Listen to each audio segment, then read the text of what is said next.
The video game awards are coming up. Big news.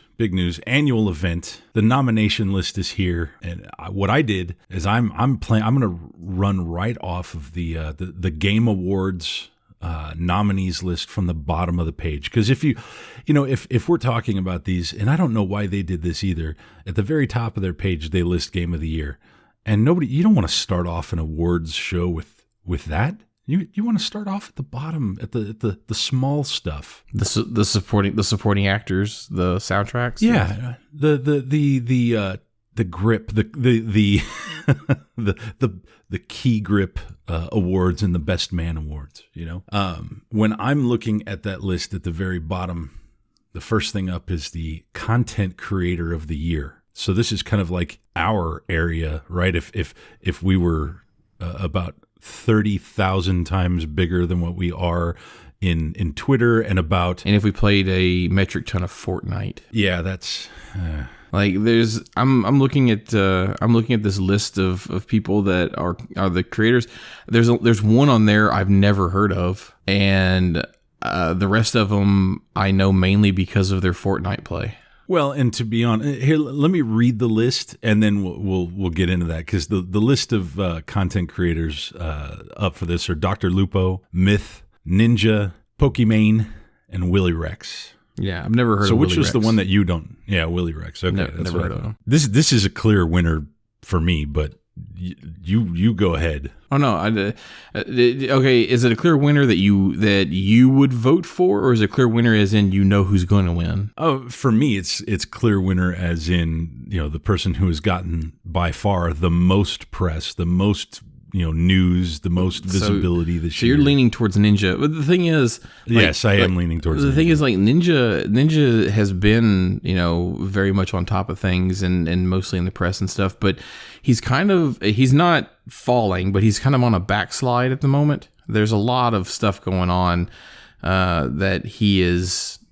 He's starting to rub people the wrong way, and if the votes get tallied, based on that, and there's no there's no give in the way they're tallying the votes, then he may very well not be the content creator that wins this, honestly. No, you're probably right in that sense. I mean, I've seen some of the negative press recently, and look, he's made a lot of strides from his early career. His Halo days, things that And some of that stuff is going to come back to bite him a little bit. But hey, people grow.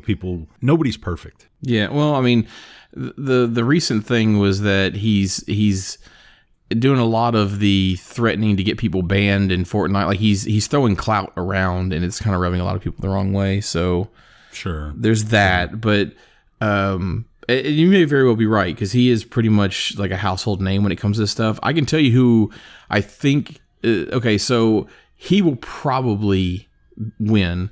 I tell you who I think stands a chance of beating him, and that is Myth. I knew you were going to go there. But the person I would vote for is Lupo. Why is that? Because Lupo, man. Okay, so Lupo, he's a little bit older. He has a family, and he's very relatable for me, but. Recently, he streams a lot with Ninja, so he's a Fortnite player with Ninja. Right. He does a lot of casting for Fortnite. He does his own thing too. So he's not just like living in Ninja's shadow. He's doing his own thing. But recently at TwitchCon, they had a roast of Tim the Tatman, and they were all okay. But Lupo got on stage and just lit the place on fire. It was crazy how good he was at a roast. So Lupo has won my love and affection for that, for sure. But he's just really relatable for me, and he's really good at his craft. And he works well with other people, but he has his own thing going. Like, I feel like he really, really puts in the effort and really deserves it. Well, I think regardless of where any of these folks have stood at some point in time with, their growth or whatnot, just to be nominated for something like this is a huge honor, especially when you're a content creator, and rather than being a video, not as if video games aren't content. That's not really where I'm going with this, but a content creator, a person, let's face it, a person on Twitch or YouTube or something similar to that. It's very different than being a video game creator. And this is kind of like a really big, this is one of the few very big deals for that type of recognition by others. So I'm kind of, it's cool for all of them. Aside from the fact that I don't know who Willie Rex is, I'm kind of confused about why Pokimane is in the list. Like she's a member of Offline TV, and to me, she's not even the most entertaining in Offline TV. But I mean, she does good content. I don't really watch a whole lot of it, but I don't know. Like there are so many other people that I feel like could be here in place of her and Willie Rex. Just because I don't know who he is. You say that, and that's absolutely true. But that's just it. There are how many content creators? There's tens of thousands of people who could make it to this list. But what I'm saying is Willie Rex, I don't know who that is, so I'm just gonna write him right off. But and I'm sorry if anybody who listening is a Willie Rex fan. I just don't know who the guy is. I've never watched him. Pokimane, like she's deserving of recognition, but if you're going to take those tens of thousands of people who are content creators that deserve to be on this list and you put her in the top 6, I don't understand it. I don't know why. Like she is definitely a really talented content creator. Top 6 out of the tens of thousands of available content creators, not to me, not top 6, not top 5. So I don't know. Like maybe there's like a top 10, top 20. I could fit her on my list, but not top 5 or top 6. And I'm not trying to be mean about it. She definitely does good content. I mean, there's just a reality there, right? Yeah, I mean, there's just a reality there. But, in any case, congratulations to all of those particular nominees for making it to that list at all, just because the pool of potential people is so huge for something like this versus, say Game of the Year, where it's hard to come up with a handful of games that you would realistically say would be on that list versus this. So next one up is Best Esports Moment. And in this particular case, I'm almost thoroughly going to have to defer to you, but let me read the nominees here. E-League with the C9 comeback win in triple overtime versus FaZe. We got LOL Worlds with G2 beating RNG. We got LOL Worlds with KT versus IG base race. We got Dota 2 finals, OG's massive upset of LGD, and Evo's Sonic Fox side switch against Go1 in DBZ. So take it away. Of all of those, I don't really know a whole lot about most of them. Sonic Fox's side switch is probably the one that I would vote for, just because that's my kind of game. Like I'm not a big fan of a lot of the esports stuff, and when it comes to these specific events, the only one that I really paid attention to would be Sonic Fox, because he's a really good fighting game player. So I really enjoy that stuff. So the Sonic Fox side switch, to me, it would probably be the one that I would vote for. But anytime FaZe loses anything, I'm all for it. So Cloud9's comeback against FaZe in triple OT, I could vote for that as well. I'm just not a FaZe fan. Like some of their members are really good. Some of their members just rub me the wrong way. Cough, cough, FaZe Banks, cough, cough. But anytime that they're famous for their trick shot videos, and they just happen to make a couple of good teams. I'm not a huge FaZe fan. I think their hype is overblown. So Cloud9 coming back in triple overtime against them is obviously FaZe is good because they had to go to triple overtime to lose. But I would vote for that. But the Sonic Fox is the one that I would. Is the one that I'm probably going to throw my hat into, just because that's more my speed. It's DB Fighter Z. Plus, it's out of I was gonna say it's out of Evo anyways, which is more up our alley for content. So all right, moving back up to the next one here. The next one is the Best Esports Host, and I'm just gonna straight up tell you, I don't care about this category whatsoever. Couldn't care less.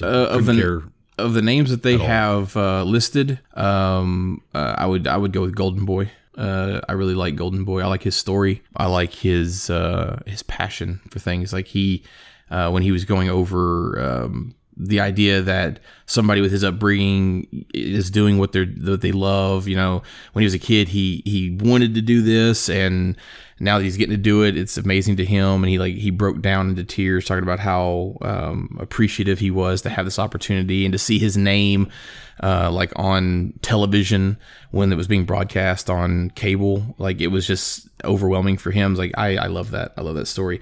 But I will also say that missing from this list is a couple names. People like from the Overwatch League. Golden Boy is involved in that a little bit, but people like Zoe, I feel like she should be on here. I like Cora Songbird from Hearthstone. You know, to me, I guess for this type of thing, if I'm going to watch, I'm probably just going to mute it and watch without sound anyways. I'm more interested in what's happening on the screen than somebody's thoughts about what's happening on the screen. You're definitely not alone in that. I just, I don't know. There's some announcers that I really like listening to. Some commentators I really like listening to. Some analysts I really like listening to.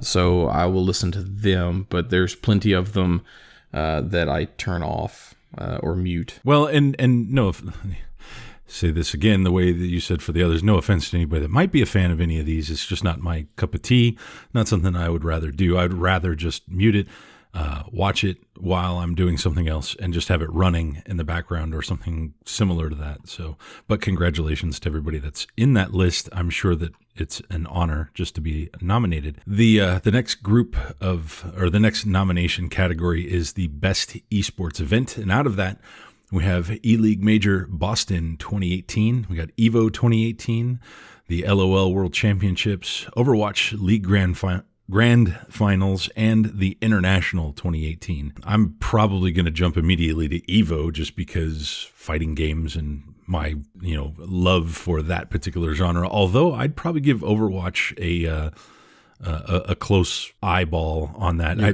I frankly think that LOL is old and busted at this point. Yeah. Okay, so we're kind of in agreement here that EVO is our immediate jump to, but we're kind of eyeing Overwatch. Let me see if I can sell you on Overwatch.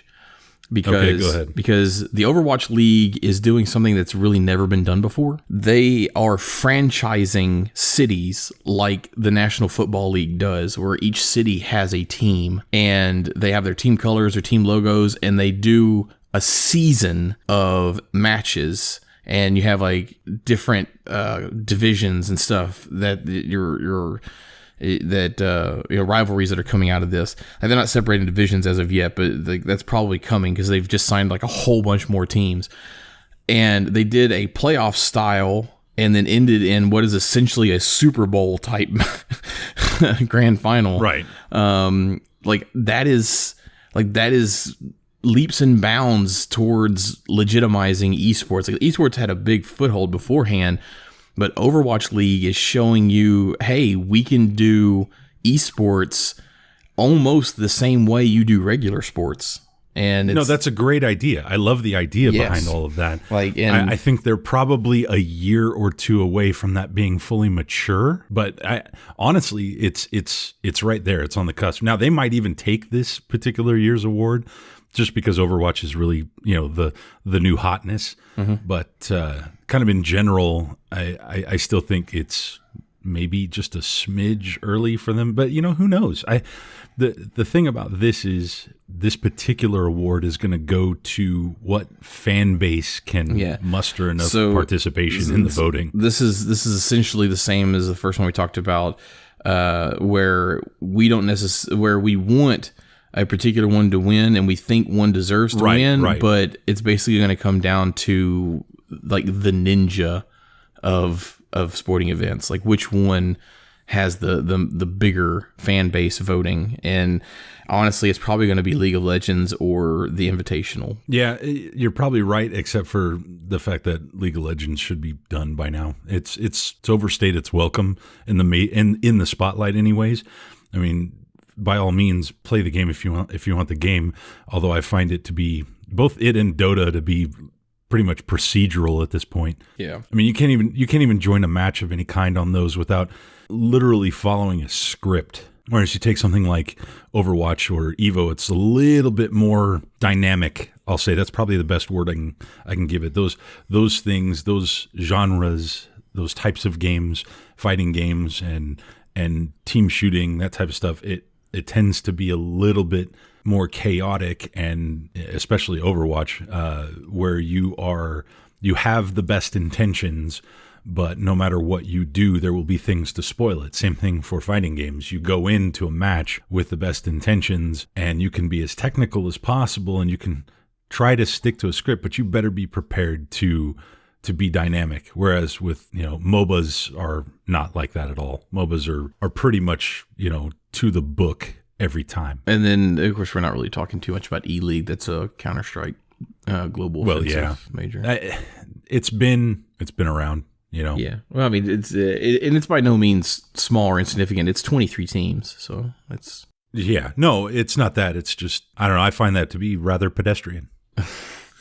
Shallow and pedantic. No, it's it's just like it's just kind of like it's just always there, I guess. Like it's regular. Yeah, it's regular. It's just kind of accepted as being just, it is the dad of the E-League scene, of the eSports scene. I mean, it's always there, right? Yeah. I mean, it is what it is. So the next category is it's sort of interesting. It's the eSports coaches. I've got nothing on this. I don't really follow any of the coaches. The only time I ever follow coaches is when a coach steps out of line and like makes some sort of stupid move or makes some sort of stupid accusation or says something stupid on Twitter or in an interview, which happens not a whole lot. Like I think this year that my Overwatch team that I support, which is the Dallas Fuel, I think they had a coach that was stepping out of line a little bit, and he ended up getting let go. So, but yeah, I kind of don't want to. I don't even want to talk about the individuals. Yeah. So much as just the concept of an esports coach. Yeah. Like there's something to that kind of makes me chuckle. Right? It's interesting, the idea of this. It plays better to the idea is more realistic than the implementation, in my opinion. I don't know what I would get out of having an esports coach necessarily if I was on an esports team. I am the one participating in doing, and this isn't football or, where like people I think it has to do with measuring the same types of positions. It has to do with measuring strengths, though, because like the coach is going to watch the game and see how players react to different situations. And, you may play a game where you are proficient at two different spots in the game. You prefer one, but the coach sees that your talents would be better used at the other. So, you're not going to make your own choice in this position. The coach is going to tell you, here's why you need to play this way. And it may contradict with what you want to do, but it may be the better play. That's what the coach is there for. The coach is like the all-seeing eye. Yeah, it's an interesting concept to me. I'll say that for sure. And the other thing I wanted to point out is that Danny Zonic Sorensen is wearing two headsets. Yeah, in his photo. I see that. Two headsets. I see that. He's playing two games. He's on the whole nother level. He's playing two games at once. Yeah, the only in this entire list, there's only two that I recognize, and that is Dylan Falco for Fnatic and Reapered for Cloud9, and I don't know enough about them to even call this one. So, well, next one up is best esports team, which makes sense. We've talked about the coach. Now it's time to talk about the team. You got, the couple of different. You just named off two that are on this list as far as the teams. You got Cloud9 and Fnatic for LoL. Is what it is. You got Astralis, I can't even say that right. Astralis for CSGO, Astralis, whatever. London Spitfire for OWL, and you got OG for Dota 2. Not really a fan of any of these in particular. Yeah. Don't know if you are. No, like I said, Dallas Fuel is the only esports team I really support. I mean, when it comes to something like Hearthstone, I might root for like Tempo Storm, but I'm not. None of these none of these work for me. So we'll give it to Fnatic and move on. No. Fnatic, the League of Legends Fnatic, not Counter-Strike. So no. I mean, because you got to think mostly, with the exception of the London Spitfire, the rest of these have teams. Yeah, they're fielding teams for different games. Yeah. So I mean, technically the Spitfire probably do too, because before the Overwatch League started, they were all like the other teams, and they're considered like the challenger type teams. So there is a team that was the London Spitfire used to be, that they're now the London Spitfire. So there is a little bit of a tie back to that, but not. Oh, the other thing that cracks me up, I just want to if you look at the pictures, with the exception of the first one, the rest of these look like the least intimidating gangs ever. And they basically try to make all of these folks pose in these team shots, and they're every single one of them except the top one. It's, one guy in the middle, the next two right behind him, then fanned out a little bit, and then the next two right, like that triangle formation. So the category that's next is actually a sponsored category, the best esports player presented by Omen by HP. So that's kind of funny. A sponsored category. You got Sonic Fox right at the top of the list here. You got Tokido or Tokaido. I don't know if how he says that. Tokaido. I think it's Tokaido. Yeah. Uzi, Simple, and Jay Janak. I don't even know is it Jay Janak or JJ Onak? No, it's Jay Janak. It's Jay Janak. It's probably Jay Janak. So I'm a big Sonic Fox fan. Like I just like watching him play. But I'm gonna have to go with Tokaido on this one, just because he is OG as hell. He also plays for Echo Fox, which is or he did. I don't know if he still does. I haven't paid attention, but he's also responsible for knocking Darkside Phil out of Evo back in the days. So I'm a huge fan of that. He's probably a good pick anyways. And he's still wearing the Echo Fox jersey in the picture. So yeah, I mean, let's put it this way. There is in any of these categories for any of these guys, there's not a chance in hell that you or I could possibly beat them in any of these games. So no, probably not.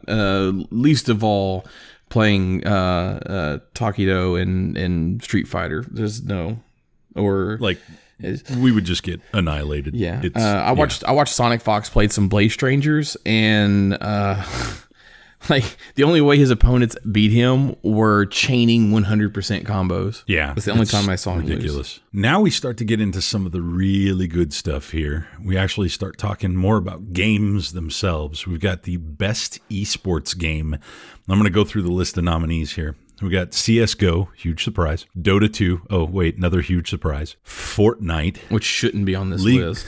Right. League of Legends, also a huge surprise. And Overwatch, who I am going to give my vote to for something like this. My vote would definitely go to Overwatch. Yeah. I don't know who you would pick, but... No, I completely agree. Overwatch is... But that begs the question, who's going to win? Probably Fortnite. As much as it pains me to say. I mean, I'd say it's going to be... I don't know. League of Legends may... You know what I'm saying, though. Yeah, it's because of the player base, but it's not an esports game. Like, I know they're doing competitive streams of it and stuff, but... It's just not a competitive... It is a competitive game. It's not an esports game. Yeah. Like, it's very hard to esports a battle royale, and I think the best one to do it right now is going to be Call of Duty Blackout, but Fortnite is just not there. Like, it's not there. It's not made for it. No. It's not really made for it. Overwatch is pretty close to being made for it. I just love it. I would love to see it topple something like League of Legends, Yeah. That would be great. Next one up is this one. Oh, this category. This is a good category. This category is best debut indie game. And so I'm going to read the description under this because it's important. Recognizing a new independent studio that released its first game in 2018, and the winner is selected by fan voting. All right, so the best debut indie games. I love that this category is in here. I think indie games need a lot more love, especially new studios. I think that they need a spotlight on them. A lot of them really deserve it because some of their games are amazing, and I really hate the idea of a new indie studio releasing a top tier game and just getting no love to the point where they don't develop another one. Yeah, like that would just be horrible. And so running this is a great category. Running down the entries in this, and then we can kind of pick, because there's two in this that we're probably going to expand on a little bit, but yeah, most definitely. Yeah. I know which ones they are, but we'll go ahead and list. So Donut County by Ben Esposito and Annapurna Interactive, Florence by Mountains, Moss by Polyarc Games, The Messenger by Sabotage Studio, and Yoku's Island Express by Villa Gorilla. Hell of a list. It is, and the two that we're going to discuss have some major backing to them. Also, like they are independent studios that develop these really great games, but they got some help from, like, they were so good they got some help from other studios. Well, I'm going to go from bottom up here because Yoku's Island Express has already been on this show. We've talked about this. Yeah, and that's what I was going to say is that's one of them. They got some help because Villa Gorilla developed it, but Team 17 published it for them, and that's a big get because Team 17 is not. I mean, they're a small company, but that's not a small name. No, it's really not. Although they started off small, you know. Their roots are in this indie gaming, you know, first release kind of idea. They started off with Worms basically. So I mean that's a hell of a root to plant. And I'll tell you right now, I think both of us agree, Yoku's Island Express was amazing. What a hell of a game. I mean, in like all pinball type games, it was frustrating at times, but it was never frustrating enough to walk away from. And not even frustrating in a bad way necessarily. Yeah, it was a lot of, oh, come on, I hit that, or oh, come on, I hit that ball just right. It should have gone that way. Yeah. It was. There was a couple times where I was like, am I stuck here? Am I just going to infinitely loop through here for the rest of my life? But the concept it was of like blending the Metroidvania with the pinball and then the execution of that, because the concept alone is like, oh, that's interesting, that could be something, and they pulled it off. They made it work. Definitely a highlight. I played all the way through Yoku's. I thought it was really good. You want to talk about the next one up? The Messenger. Sabotage Studio. I'm super excited about this game getting a physical. I am super excited to play this game forever. I don't really have, and like I said, it's another one that got some help from a not huge but not unknown, in that they have Devolver. Right. They have Devolver helping them out. So that's just great. The coolest thing, in my opinion, is the switch between the 8-bit, 16-bit look when you're playing. Man, that's the cool concept, the idea of doing that. Plus, everybody from back in the day anyways loved classic Ninja Gaiden. You go into that, and then now you have basically the spiritual successor of that gameplay style. So this is The Messenger is to Ninja Gaiden what Axiom Verge was to Metroid. Right. Yeah, that's a great way of putting that. And so I can't wait to hold that cartridge and pop that in the Switch and give that a run through when we get it on physical media. I don't know, boy, I got to tell you, I don't know who's going to win this category. That's for sure. Yeah, that's a tough one. That is, I'm leaning towards Messenger myself, but maybe we have a lot of spiritual successors with the Switch. Yeah, I just realized, because we also have Bloodstained is kind of like the spiritual the one that's successor been of released. Yeah, I know. Yeah, and that was great too. If not short, but still really enjoyable. But yeah, this particular category, can't even predict a winner. It's tough to say what's on here, but I have to give props to Yoku's, and I would hope that it wins, just because that was such an amazing game. For what it was, it surprised the living daylights out of me. And a lot of people in the Discord too have said the same thing. They picked it up because I said something, or you said something, or they saw something about it, and it's just gotten a ton of positive feedback. Yeah, and just looking at the cover for it, you're just like, what am I getting myself into? What is this? Right. Plus, you're playing as a dung beetle. Come on. Next one up is Best Student Game. This one's kind of interesting, the idea of this. It's awarding the best student project created at the high school or college level. And so I'll go through this list. We got Combat 2018 by Inland Norway University of Applied Sciences in Norway. Kind of cool. Dash Quasar, that came out of UC Santa Cruz. Jera, that's from DigiPen Bilbao, Spain. Lif by Isart Digital in France, and then so like regarding, but it's Recharge, which came out of MIT. It's interesting. I've not actually played any of these. I've not seen any of these. I haven't either. I kind of feel like these were just kind of submitted as like final for classes or something.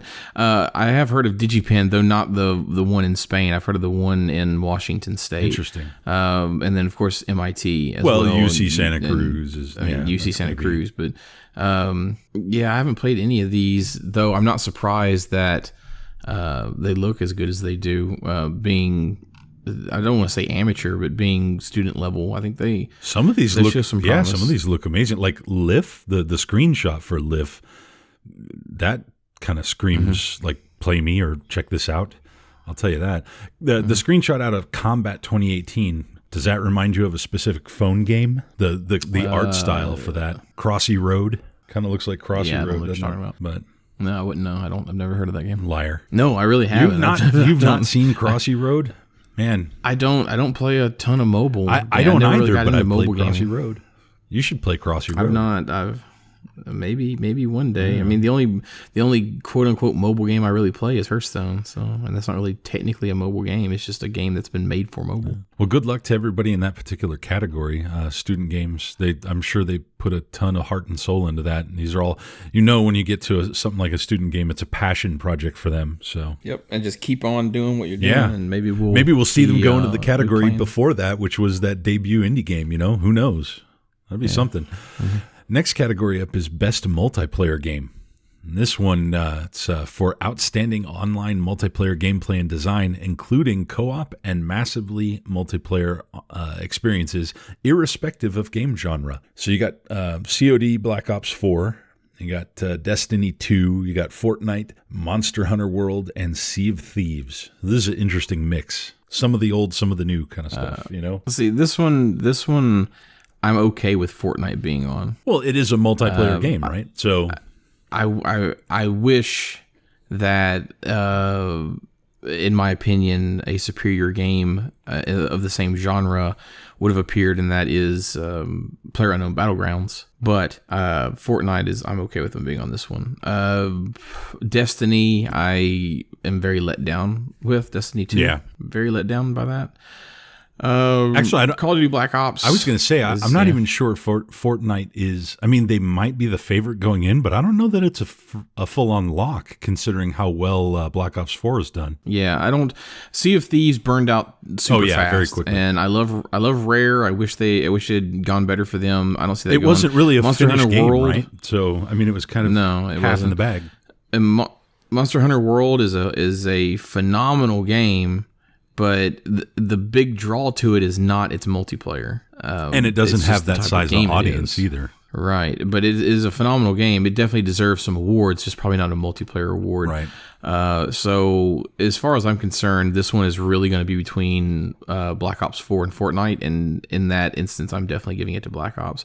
Because Black Ops 4 is all multiplayer, 100%. The entire game. Fortnite is too, but Fortnite is doing a like secondary game, right, or originally was going to be a secondary game. I don't know, but Black Ops 4 is you got zombies, you got your normal multiplayer search and destroy, team deathmatch, King of the Hill type stuff, and you've also got Blackout, which is their battle royale, which is doing phenomenally. So I give this one to Call of Duty for sure. Which is it, if you kind of look at it this way.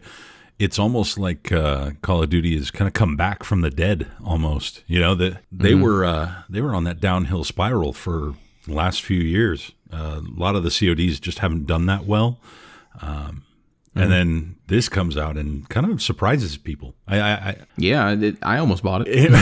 Like I've been mulling it around. I've been mulling it around. I've got so many games to play on the Switch. But I've been mulling it around. Like I've been trying to talk myself into pulling the trigger on the PC version. Yeah. I just don't have any friends who are currently playing it. It's the only reason why I haven't yet. Well, you could have just stopped after the word friends. Yeah, I don't. You're right. I don't have any friends. Like there's whatsoever. No games on the Switch. There is no games on the Switch, except in this instance, I really just don't have any friends. Next category up is Best Sports/Racing Game for the best traditional and non-traditional sports and racing game. Let me go through this here. FIFA 19, Forza Horizon 4, Mario Tennis Aces, NBA 2K19, and Pro Evolution Soccer 2019. I have my thoughts. I'm not feeling this. Of the ones listed, Forza is probably the one that I would lean most towards. I'm telling you right now, I'm not giving this to Aces. Aces was not. No, it does not deserve to be on the list. Aces was Aces big letdown. But it says non-traditional sports in the description. So my question is, where's Rocket League? Yeah, and why is soccer on the list here and not that, right? Yeah, why is soccer on here twice? Yeah, why is soccer on here twice, but not Rocket League? Rocket League is a sports game. I mean, come on. Yeah. So it 100% is a sports game. Like it has its car soccer, quirks. man. It takes racing and soccer into, come on, so yeah, disappointing that's not on here. But that being said, really, I'm definitely not giving it to Aces. Aces shouldn't even be on this list. So you might as well just erase that from here, because that game was nowhere near as good as it could have been. Missed potential by a mile. Pro Evolution just gets beat out by FIFA by default, considering all the licensing is now with FIFA for everything. Might as well just take Pro Evolution off the list. That kind of leaves Forza, FIFA, and NBA. I haven't felt an NBA game as a winning type of game for something like this in a long time. No. I mean, no. Just hasn't. What's happened in that arena for years? Nothing. Yeah. So yeah, you're left with FIFA and Forza. Forza's beautiful. I mean, FIFA's FIFA. FIFA's probably going to win, although I'd probably like Forza to take it. Yeah, I agree with that assessment. My vote is with Forza, but I feel confident to say that FIFA's going to win.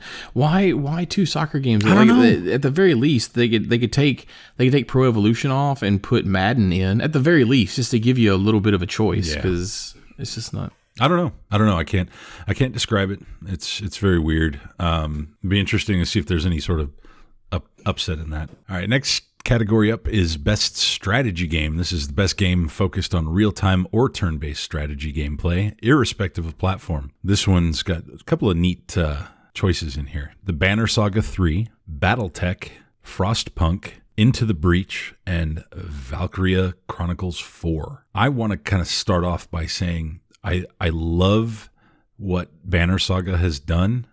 Love the idea that we even got that on the Switch with the trilogy, although 3, the one that's nominated, you had to download, which is fine. 2 of the 3 games were on the cartridge. That's fine. The way that they use traditional cell animation for that game, beautiful, looks great. Go a little further down on the list, actually to the bottom of the list, is another game we did get on the Switch with VC4. And, tactic RPGs, tactic strategy games are fantastic in my opinion. Love the way those play out.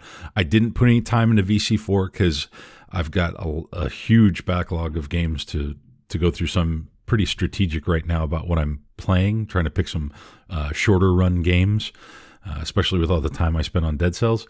So I didn't pick up VC4. I did start it a little bit just to play it, make sure that it ran well and kind of check it out on the Switch.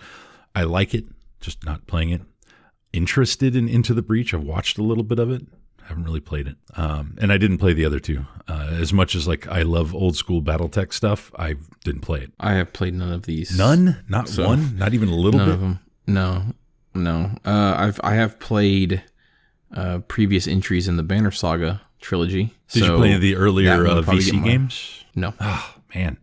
Yeah, we're going to have to get you into that at least a little bit just to check it out. But VC4 is on sale right now, so I'll be picking it up soon. Yeah, you should pop it in and just give it a run, try it a little bit, and see what you think. You might surprise yourself on that. Who knows? If I had to choose, boy, I don't even know. It'd probably be Into the Breach or Battletech with its name. Could potentially. This is a tough category, to be honest. All of these look like they could be promising. I really don't know. That's a tough category to pick from. All of them look great. Let's move up here. Best family game. I'm gonna go ahead and say that 3 of these shouldn't be on this list. Yeah, well, yeah. Let me read the stuff first.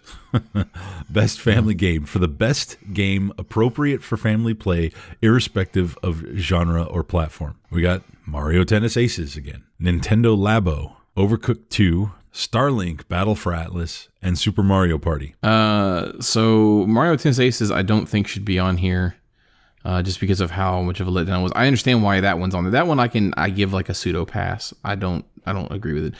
Labo's not a game. It is a like a workshop of toys that you put together and then you can play around with, but it's not like a game. The robot is kind of close to it, I guess, but it's not a game. And Labo's great. Like, don't get me wrong. Aces is bad. Labo is great. It's not a game to me.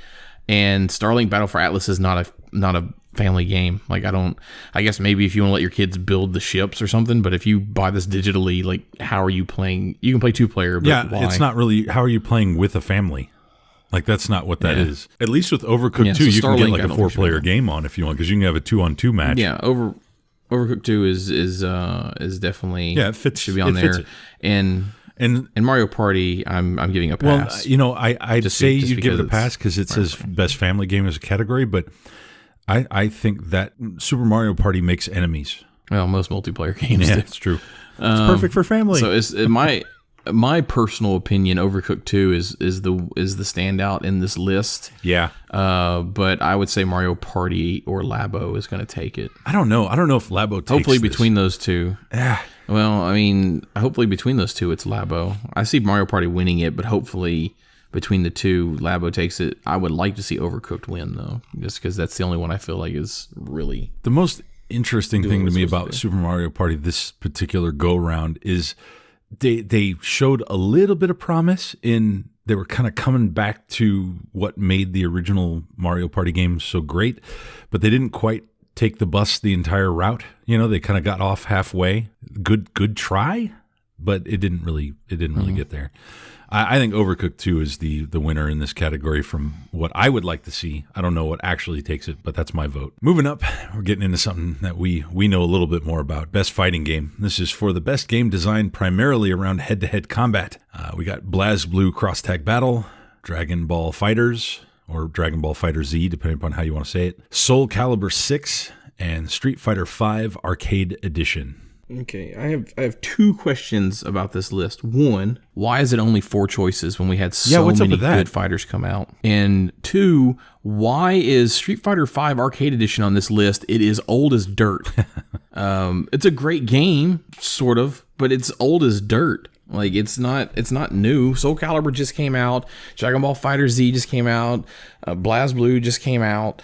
Why? Like, why is Street Fighter on here? Anyway, I don't know why it's only 4. No, that's a legit question because most of the categories have 5. We've had a ton. There's been a couple 6s. We've had a ton of good fighters come out. Like, I mean, Blade Strangers would be okay. Yeah. Like a lot of people haven't heard of. Might not have heard of it really because it's Nicholas, but Blade Strangers was a great fighter. I loved it. I mean, there's There was the other one that was SNK Heroines came out, which, you know, give or take, you know, you can take or leave that one. It's up to you. But I mean, that's a fighter that came out. Obviously Smash isn't out yet, but if they're going to put Street Fighter 5 on there, you might as well put Smash Wii U on there. Yeah. In here, there's a clear winner as far as I'm concerned. I know you're a fan of something like Dragon Ball Fighter Z, but honestly, Soul Calibur 6 takes this for me. There's the character creation options, the maturity level of the game. It's pretty sweet. It's to me, Soul Calibur 6 hasn't been out long enough to take the spot because you have these neat features, yeah, and that's great. But I mean, okay, but so Street Fighter 5 is too old and Soul Calibur 6 is too new. How does that? Well, I mean, I understand 6 being on here more than I understand 5 being Street Fighter 5 being on here. I understand that more. Street Fighter 5 was probably on the list last year. So Soul Calibur 6, it deserves to be on the list. I think it's too new for me to say it's going to win. Like, we've not really seen a major tournament with with Soul Calibur 6 yet. because it just came out like a month So what and are a you half picking ago. here? What's your choice? I'm picking Dragon Yeah, of Ball, course and it's you not are. just because I like Dragon Ball. It's not just because I like Dragon Ball. It's a legitimately good game, but like it beat out. It was the top watched game at Evo. It beat out all the other games in terms of viewership on Twitch at Evo. Like that doesn't just have like who beats Street Fighter at Evo or Soul Calibur at Evo or Marvel vs. Capcom at Evo? Nobody does that. Dragon Ball Z is a brand new game. Like Dragon Ball has its roots and it has previous fighter games, but this is a brand new take on the Dragon Ball fighter, and it beat out all the others in terms of viewership, and it wasn't even a main card title. Yeah. Yeah. So it's for me, it wins. This for me. It's all good. It's a good choice. All right, so this next category is the best role-playing game. For the best game designed with rich player character customization and progression, including massively multiplayer experiences. This list includes Dragon Quest XI Echoes of an Elusive Age, Monster Hunter World, which by the way, that fits a lot more in this category than the other, Ni no Kuni 2, Revenant Kingdom, Octopath Traveler, and Pillars of Eternity 2 Deadfire. What do you think? I feel like Octopath kind of fell flat. It was a beautiful game. Absolutely beautiful. And it was a joy to play, but the story was just... They just didn't tie it together well enough for me. It felt like when I started playing it, it just was going to take forever. Pillars of Eternity 2 is supposed to be out on Switch eventually, but I watched some gameplay of it. It looks really good. I've seen a bit of gameplay of Noni Kuni 2. Mm-hmm. Monster Hunter is a really overwhelming game. Like it feels, it's like I compare it a lot to Dark Souls, the way it looks and plays. Sure. It's very, very Dark Souls. It might not be as hard as Dark No, Souls. just environmental. Hard, yeah. But yeah, but it's fits very this Dark category Soulish. more than it fits the other one. It does. So it definitely does. Dragon Quest is just it's classic. Dragon and Quest. Dragon Quest 11 was my vote is probably Dragon Quest, just because of it's more in line with what I enjoy in my RPGs. All of these are good in their own way. Octopath surprisingly being the least appealing to me at this point. You know, Octopath brought something, at least with, you know, the way that it had its take on the visuals. That part was true, but this is the RPG category, right? The story is really the biggest driver for these kind of games. Yeah, and Octopath just didn't have it for me. Yeah. So I guess I'm a little bit shocked that Torna didn't make it to the list, because I saw what people were saying about Torna, and everybody that I saw was like, wow, this is better than the original game. And then on top of it, they were like, the amount of time it takes to play it was perfect. Everybody said it's a great game. And here we are. It's not even on the list. And yet somehow Pillars of Eternity 2 is. Yeah. Well, I mean, you see what else is missing from this list is a game that just came out, and that's Pokemon. I don't know that would make it into this list. I feel like it would. I feel like it would, because it's not your technical RPG, but it does have customization and progression, because I mean, you're not changing armor sets, but you're learning different skills and you progress by leveling. So it is maybe next year, technically in our turn-based combat, maybe. I don't know. Of course, by this time next year, we should have the next core game in the Pokemon series. Well, maybe Let's Go just gets passed over altogether. Who knows? And then the question would be, though, if they were to give Let's Go a category, would they pick one or the other, both, or would they have them share? I think they'd probably have them share. Because essentially it's the same game. I mean, really. Next category up is Best Action/Adventure Game. This is for the Best Action-Adventure Game combining combat with traversal and puzzle solving. And we got Assassin's Creed Odyssey, God of War, Marvel Spider-Man, Red Dead Redemption 2, and Shadow of the Tomb Raider. This is an interesting category. This category may as well just be two games. Yeah, but it's interesting. Like none of the nominees, with maybe the exception of Assassin's Creed, are terrible. Some people, it's weird. I feel like the Assassin's Creed game is polarizing because I have seen some people go, man, no, I really loved it. I really enjoyed it. And then most people are like, not so much. Well, Odyssey got a lot of people enjoyed Odyssey. I mean, if we were going back a couple of iterations, then yeah, but Odyssey got some good play, and God of War is great hands down. Period. I love God of War. I mean, that's but and I'll say Shadow of the Tomb Raider is, again, another top-notch Tomb Raider from IDOS, but it's all of those pale in comparison to Spider-Man and RDR2. I mean, this just comes down to those two games. And it's really hard to call it because RDR2 has its flaws, but that game is just so in-depth. Like, I just don't even know. Spider-Man is finally a good Spider-Man game. Like, everybody is raving about the Spider-Man game. Yeah, but I know a number of people that played both of those that would come back and talk to me about it. And it's, as far as I'm concerned, this is a coin flip. I think the only thing that has the advantage here with RDR2 is that it's newer, so it's fresher in people's minds as voting is happening. Or the fact that we've had so many terrible Spider-Man games and we finally got a good one that could make people lean towards maybe we're doing something right now with Spider-Man. Maybe. I don't know. It's definitely a coin flip. My vote was going to be RDR2 just because of how much I love. I don't feel like Western games, they don't come along very often. No, not anymore. Red Dead Redemption does it so well. Yeah. I watched this great video where they basically took 4 NPCs and just followed them all day long. They would spend an entire day in that NPC's world just watching what the NPC did. They followed them from when they woke up in the morning all the way through when they went to sleep at night. And you could see the depth of development that went into every single NPC.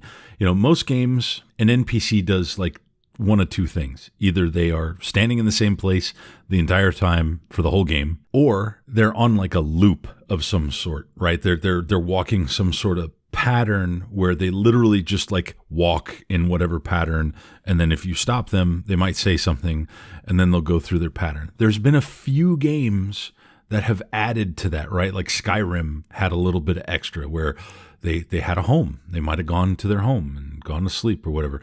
But for the most part, it's kind of the same. RDR2 takes all of that to like the next level, and they'll have a myriad of things they have to do throughout their day, every day. And there can be small variations in what that is and how they go about it. But literally, you're just kind of watching a pretty well-developed character go about their business that day. They might work in, building one of the houses. They might be working on one of the farms. They might be whatever it is. But you can actually follow that day and how it changes throughout the day and what they do at night, what they do at lunch break, what they do in the morning, that kind of thing. And it's really amazing how well they develop that in that game. I would probably give my vote to RDR2 as well. Next category up is Best Action Game. This is for the best game in the action genre focused on combat. We've got COD Black Ops 4, we got Dead Cells, we got Destiny 2, we got Far Cry 5, and Mega Man 11. I know what my pick is, but I'll let you talk.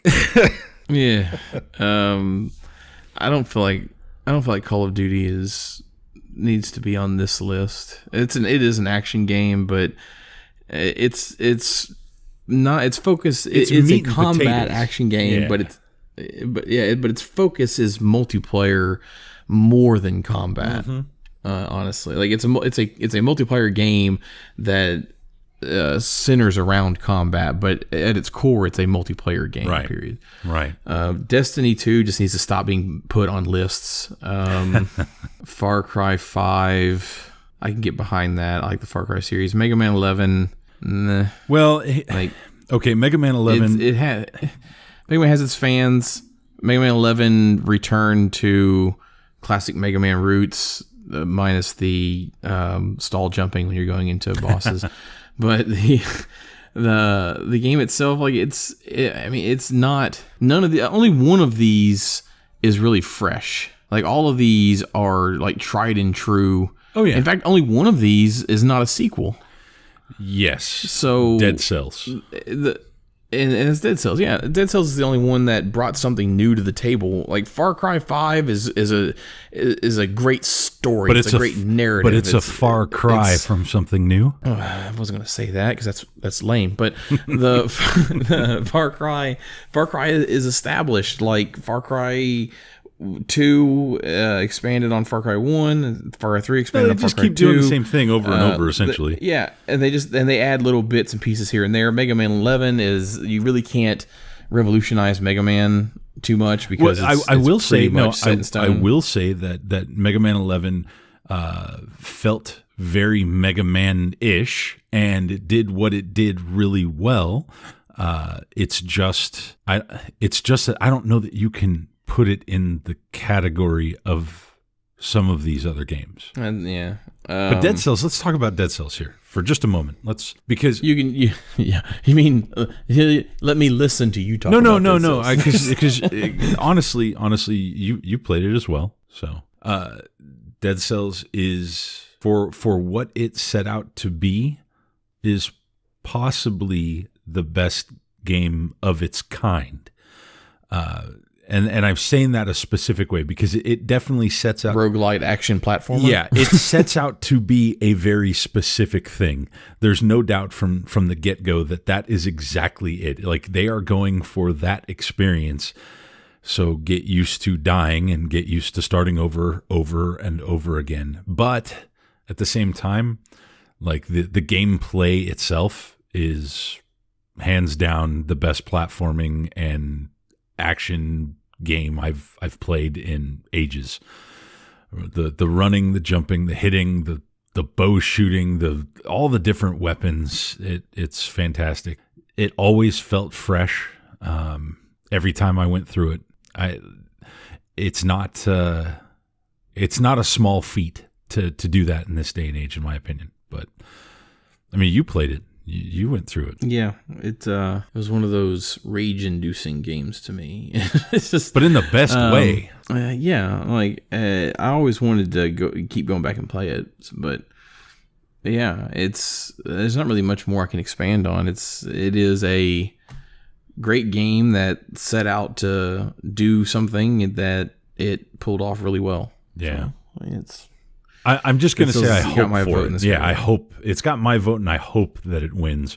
I see Call of Duty probably winning just because of the name, but Dead Cells is the one that should win, in my opinion. Yeah. All right, this one is the best VR AR game. This is for the best game experience, playable in virtual or augmented reality, irrespective of platform. This has got some neat titles here. You got Astrobot Rescue Mission, Beat Saber, Firewall Zero Hour, Moss, and Tetris Effect.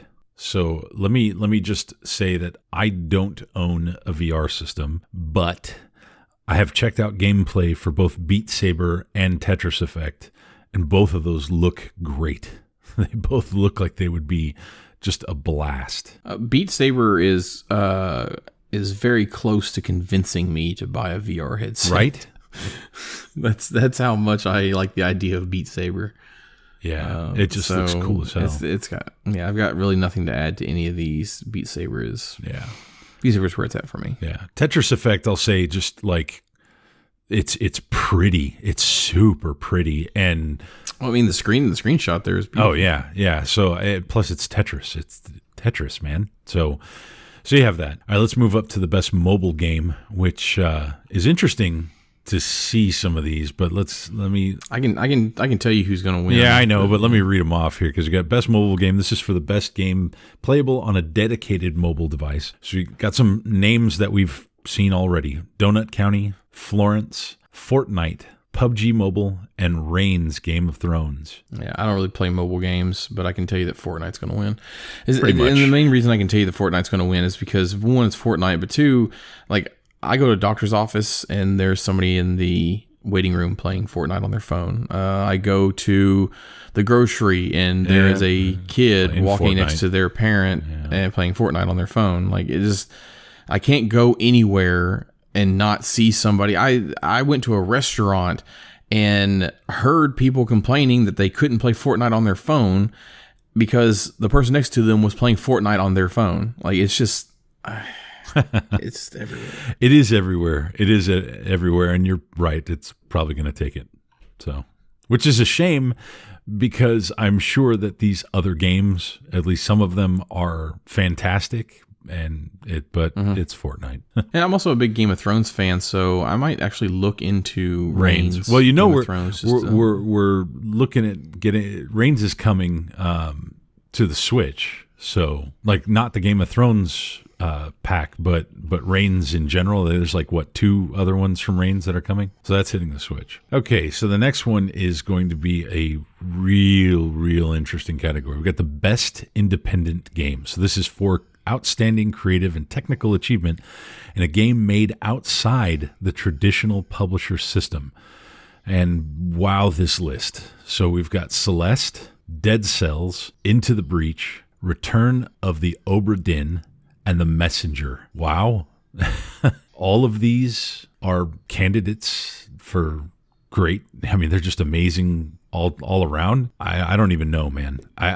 I don't know what to say on this category. I feel like Celeste needs to be disqualified from this one, and the reason why is because it shows up again later in the category list, and I feel like because of where it is later, it shouldn't be on this list because it's kind of unfair. Yeah, but I could also say that Dead Cells should be on that list as well, and is not. So that's. No, I mean, there's games on that list that I don't like. I feel we'll go over that when we get there. But and on top of that, like, what if Celeste were to win that category and not this one? That would mean that Celeste shouldn't have won that category, right? Because whichever wins this one beat it. Right. So I don't.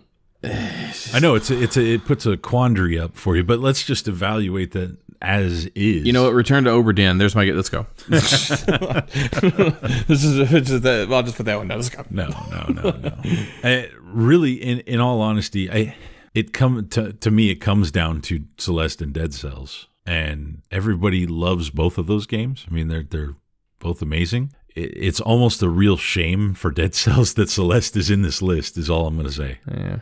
I feel like Celeste is probably going to win. Yeah. And Celeste is I mean, it's a very solid platformer. So, I mean, it definitely needs its recognition. But, I mean, well, to me, it's between Celeste and Messenger. Like, I prefer Messenger to Dead Cells just because the Messenger is more the type of game I enjoy. Dead Cells was revolutionary in what it did, but you're now dead to me. So that's okay.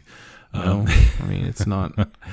No, the reality is that this category is stacked with talent, just for what it is, being an independent game. And serious congratulations to everybody on this list. This is a hell of a list. So the next one's interesting. Games for Impact category. It's for a thought-provoking game with a profound pro-social meaning or message. I don't even know if I want to talk about the games in this list so much as I do the category in general. Life is Strange 2 would probably be my pick. We'll just go ahead and get that out of the way. That'd be my pick just because it's the only one I really know a whole lot about. I know a lot about Celeste, but I don't when I think about games for Impact and that doesn't come to mind, the right? point of this category, that doesn't come to mind.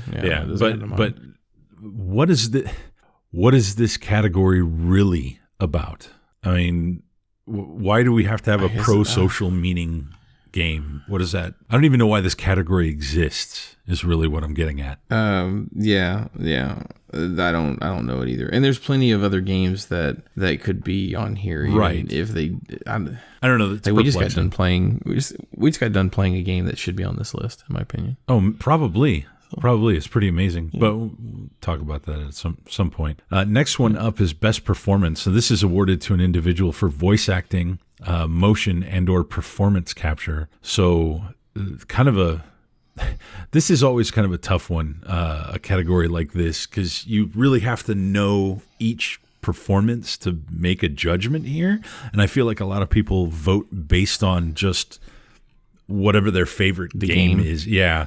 So going through this here, Brian Deckhart as Connor from Detroit Become Human, Christopher Judge as Kratos, God of War, Melisantha Mahut as Cassandra from Assassin's Creed Odyssey, Roger Clark as Arthur Morgan from RDR2, and Yuri Lowenthal as Peter Parker from Marvel's Spider-Man. I will say a lot of people said that Spider-Man, the performance for Spider-Man, was pretty awesome. My choices between that is going to be Spider-Man or Detroit Become Human, and I'm not even like the biggest fan of Detroit Become Human. It's just the like those games, like Heavy Rain. Is from the same people as Heavy Rain. Like those games, that's what they focus on is performance and story and performance. Yeah. This is probably one of the toughest categories to pick too, because I would imagine in each of their own way, every single one of these performances really shines. So that just makes this that much more difficult. And that's a tough call. Just all around. I don't even know who to pick. I guess I'd default to Yuri for Spider-Man. Moving on up, we got another sponsored category. This is Best Audio Design presented by Dolby, recognizing the best in-game audio and sound design. This is kind of cool because this really encompasses like all kinds of stuff. You've got COD 4 or COD Black Ops 4, Forza Horizon 4, God of War, Spider-Man, and RDR2. Toss it up.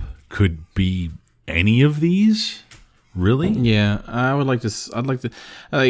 Call of Duty stands out to me in this category simply because war and combat movies really rely on the combat and gun sounds, and Call of Duty is going to have that in spades. But at the same time, well, Forza, one of the best.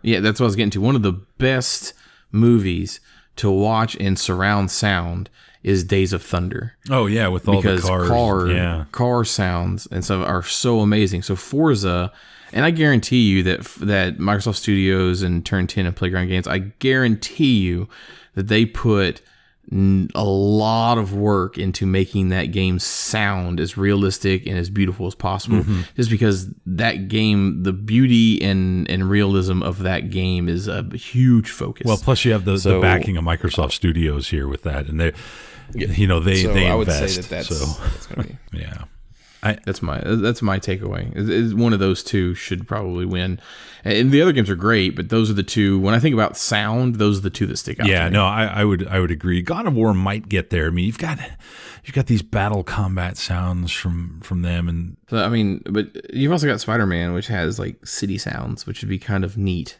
to focus on. But yeah, a lot of ambient stuff would probably happen in that one. I'm giving it to Black Ops 4 or Forza Horizon 4. Yeah, my head just says Forza could be a real contender for that. All right, another sponsored category. Probably going to have a lot of sponsored categories from here up, but the best. I think this is the last. Is it the last one? Well, we're getting close to the top of the list anyway.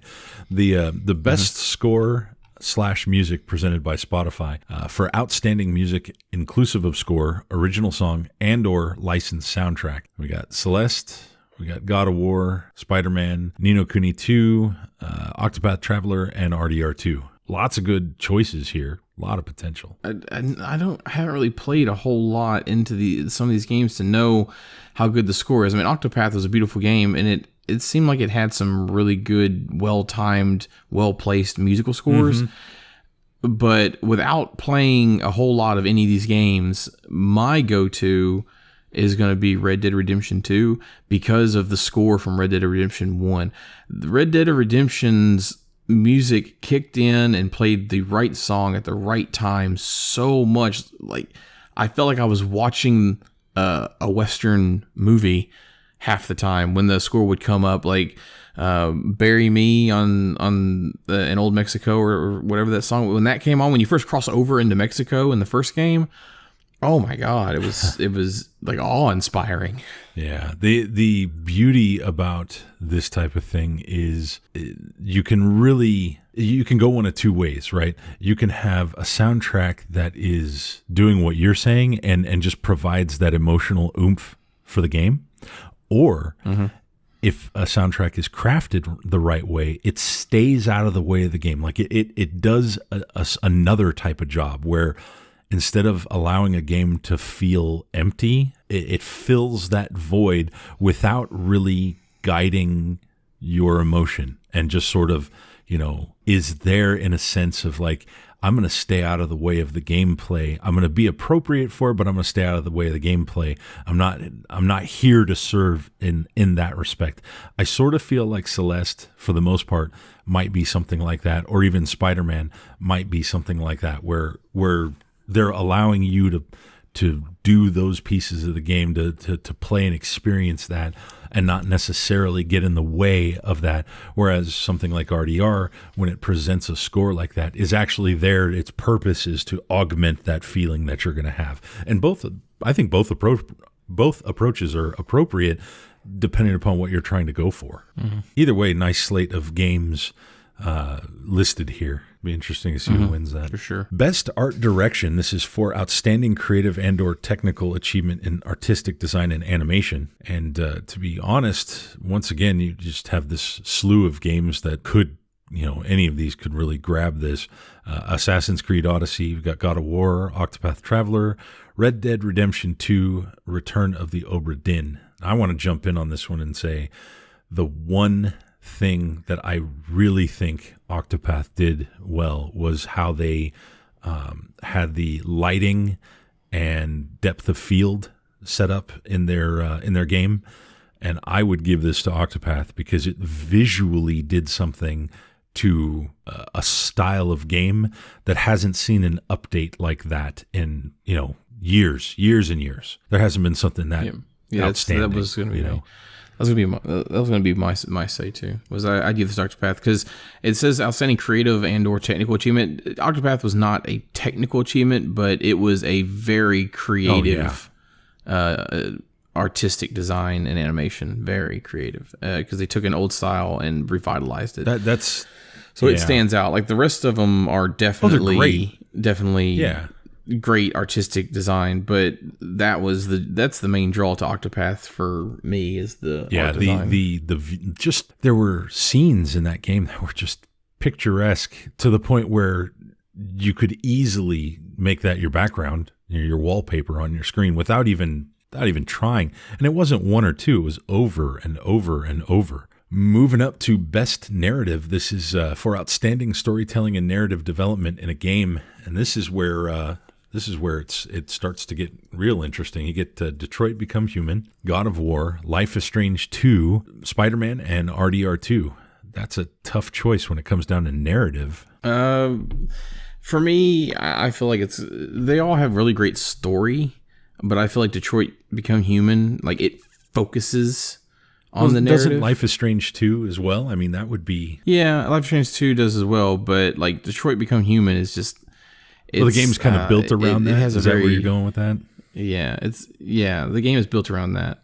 So that's what I'm going to give it to. Next category up is Best Game Direction. This is awarded to a game studio for outstanding creative vision and innovation in game direction and design. Here we've got a new entrant we haven't seen in any of the previous ones, A Way Out. We also have Detroit Become Human, God of War, Spider-Man, and RDR 2. As we go up the page, you're just going to see lots of familiar names.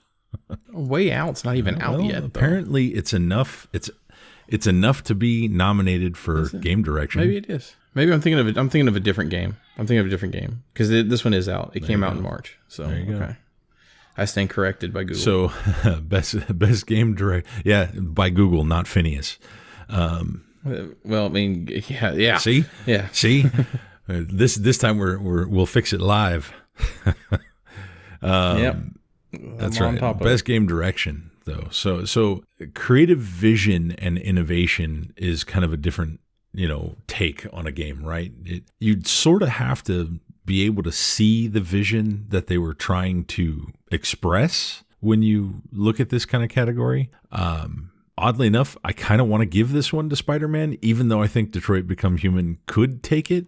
But I think what's happening is in the previous category, the best narrative, where you're leaning towards Detroit Become Human being the right one for the narrative, I'm kind of thinking that the thing that Spider-Man stands out at is what they have actually tried to share with everyone is that experience, that feeling of being Spider-Man.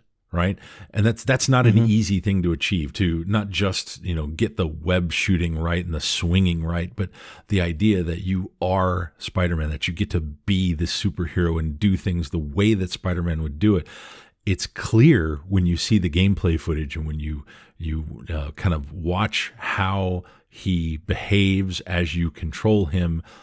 They did it. They brought that experience to you, and that's what I've gotten the feedback from the people that have played the game, is that makes you like, you feel like Spider-Man. And they've talked about that. There's been some videos out there talking to the game director, that type of thing. It really, that's what they set out to do. So for me, that's my pick, Spider-Man. I can't really argue with that. The only game that Red Dead it ticks so many boxes for me, but God of War did a change of pace with this game, though, leaning towards Norse mythology. So that is a bit of a direction change for them. But as far as like innovation and in terms of what they were trying to bring to the table, Spider-Man definitely stands out. It really, man, there's just something about that. I think they've been able to tap into that feeling so well that's what the draw was for people, right? The game looked good and all that, but I think everybody was like, man, I want to play this because I get to be Spider-Man. Anyway, next category is Best Ongoing Game. So this is awarded to a game for outstanding development of ongoing content that evolves the player experience over time. And again, you're going to see some familiar names and then a couple of not so familiar names for awards this time, and we'll get to that. We got Destiny 2, Fortnite, No Man's Sky, Overwatch. What's that? Yeah, hello. Hello. Games. Hello, games. Hello, game. Overwatch and Rainbow Six Siege, which is kind of an interesting choice. I'm kind of hear me out on this. Hear me out on this. I'm not saying this should win, but I actually agree with the idea that No Man's Sky is on the list, and I'll tell you why. When the game came out, it was nowhere near what it is now. All the promises that were made were not in the game at all.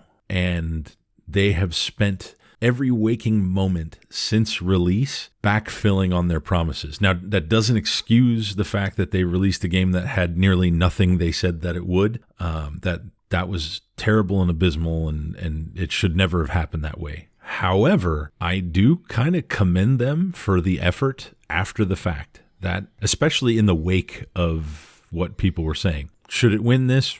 Probably not. But, kudos for them actually trying.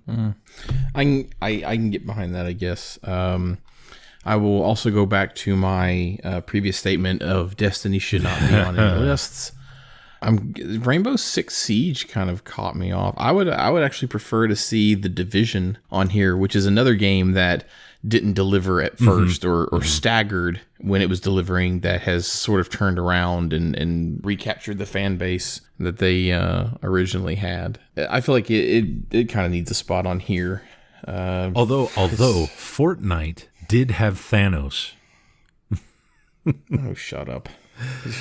I know. Close it down. Fortnite wins every category, even the indies. To be honest, that's feeling like the direction some of this is going. No, I'm out of the choices that we've got. I understand what you're saying about No Man's Sky. Is it too little, too late? Because the game's been out for a couple of years. Yeah, no, so, I know, and I'm not saying they should win this. I'm just saying, hey, at least they're trying. Yeah, I could see that, but I mean, why do they keep putting Fortnite on here? Like you could put in PlayerUnknown's Battlegrounds. I know. It is what it is. My vote for this, it's, I want to say trash heap, but it's not, because for the most part it's good games except for Destiny. My vote for this dumpster fire of a category is going to be Overwatch. I'll roll with you on that one, and because they have seasonal events in Overwatch, and they're constantly releasing new characters, new skins. So, and it doesn't. I'll say from what I can tell, they've done a fairly good job with balance, considering the character additions. It's hard to do that. I mean, anytime you have anything like that has a balance aspect to the game, adding one thing can just skew the whole slew of characters and how they interact. So it's hard to do that. It's difficult. It's a tough task. Yeah, and it's also the one mainstay game that Blizzard has out right now that isn't getting hated on by somebody. Right.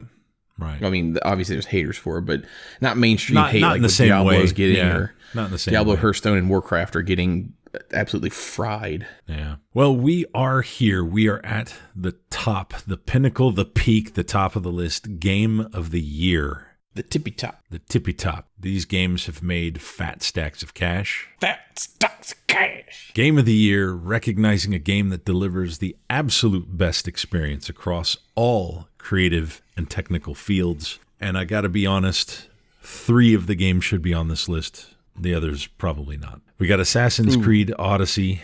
We got Celeste, God of War, Spider-Man, Monster Hunter World, and RDR2. Okay, so I'm gonna guess.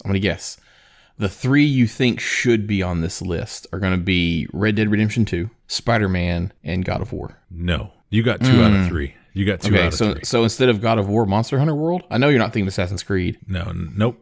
You better not be thinking Celeste. Celeste does not need to be on this list. I'm thinking Celeste, and I'll tell you why. All right. I'll tell you why. Tell me why I'm looking for a new co-host. I'll tell you why.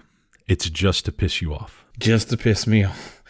No, if that was the case, you'd be like, substitute Celeste for Destiny, and I'm all for it. No, I'm actually talking about games that are on the list, not ones that didn't make the list.